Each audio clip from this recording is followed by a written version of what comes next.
So what are some inherent risks relating to the production cycle? So if we think about just some of the basic risks that we could have, so just the valuation that we might have could be very complex. So we talked about LIFO and FIFO in our 2301 class, and it wasn't really difficult, but some clients might have like a dollar value LIFO, or they may have some really complex system that goes beyond what we learned about in 2301 that would be hard for us to understand, hard for them to keep track of.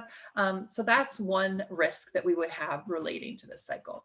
Theft is also a substantial risk. So shrinkage, if you think about, a retail chain and the risk that some of that inventory is taken or, stolen or broken, that is an issue.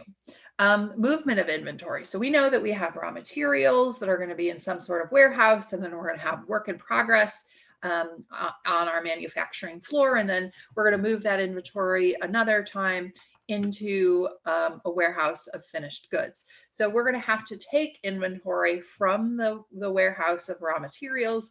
We're going to move it through our manufacturing department, and then finally move it again into a finished goods warehouse. So that movement of inventory and being able to track and understand exactly where your inventory is at any given time is a risk relating to this cycle.